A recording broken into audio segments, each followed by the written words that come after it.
सर्वसामान्यांच्या हक्काचा आवाज जागर जनस्थान। लोक आमच्या अनुपाडीचे नाही गेले, पण सटणीचे लोक आमदार साहेबांकडे गेले। आमदार साहेबांना स्पष्ट या लोकांना सांगितलं का आम्ही तुमचा गुंठा घेणार नाही, सरकारी जमीन आहे।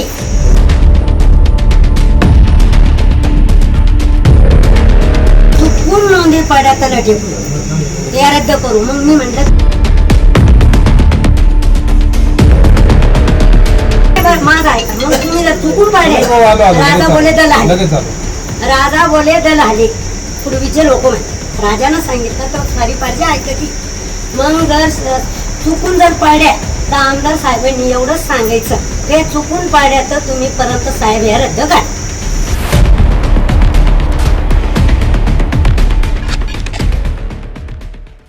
मनमाड शहरात होणाऱ्या प्रस्तावित MIDC ला जागा देण्यास विरोध असणाऱ्या शेतकरी व भूसंपादन तथा प्रांताधिकारी यांची बैठक आज मनमाड शहरातील शासकीय विश्रामगृह येथे पार पडली। मुळात आम्हाला आमच्या जागा द्यायच्या नाही, तरी शासनाने आमच्या जागांवर बळजबरीने MIDC चे इतर अधिकारात नाव लावलंय। यामुळे आम्हाला आमच्या हक्काच्या जमिनीवर कर्ज सुद्धा घेता येत नाहीये। याचा अशा अनेक इतर अडचणी बाबत शेतकऱ्यांनी आपल्या भावना व्यक्त केल्या।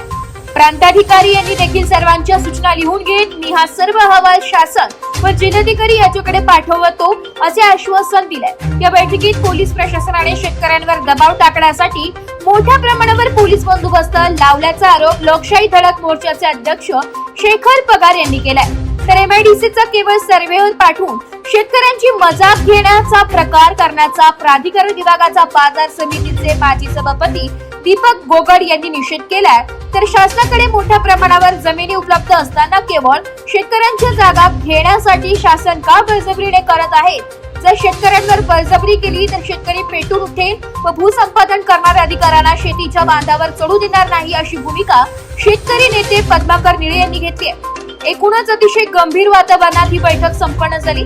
आम्ही आमदार साहेबांकडे गेलो तर आम्हाला सांगितले तुमची एक गुंठा जागा घेणार नाही आणि आता आमच्या उत्तरावर शिक्के मारले अशी दुटप्पी भूमिका घेणे योग्य नाही। आम्ही आमच्या जागा देणार नाही असे स्पष्ट मत शेतकरी बांधवांनी व्यक्त केलंय।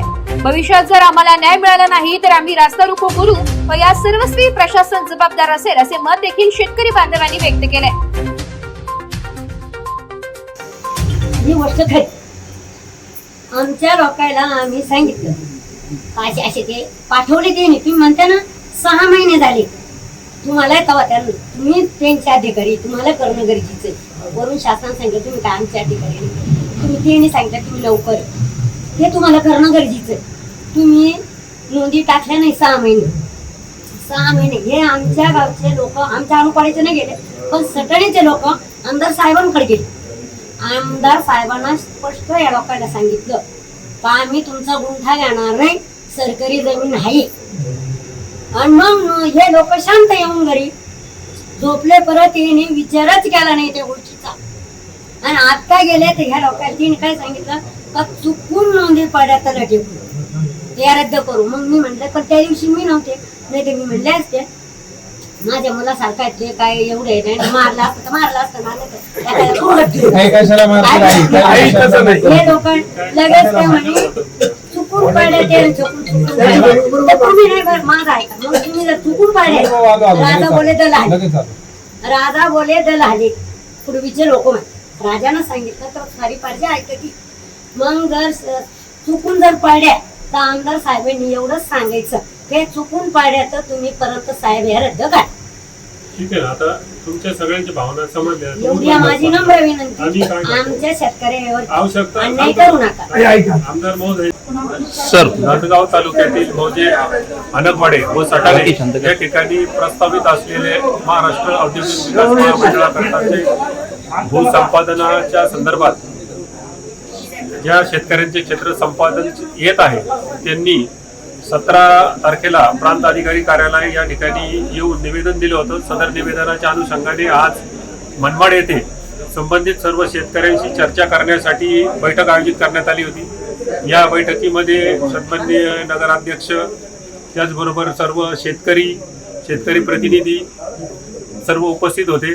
यामध्ये शेतकऱ्यांनी निवेदन सुद्धा दिलेलं आहे आणि त्यांनी त्यांच्या ज्या भावना व्यक्त केलेल्या आहेत त्या सर्व भावना मी शासन स्तरावर आदरणीय जिल्हाधिकारी महोदय आणि MIDC विभागाला शेतकऱ्यांच्या भावना कळवणार आहे.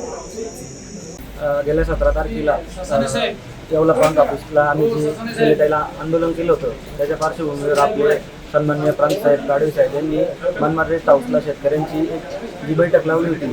त्यांनी आता शेतकऱ्यांचं सगळा भूमिका ऐकून घेतलेला आहे आणि त्यांनी आम्हाला शब्द दिला आहे का तुमची सर्व भूमिका मी शासन दरबारी मांडतो आणि तो अहवाल पाठवतोय.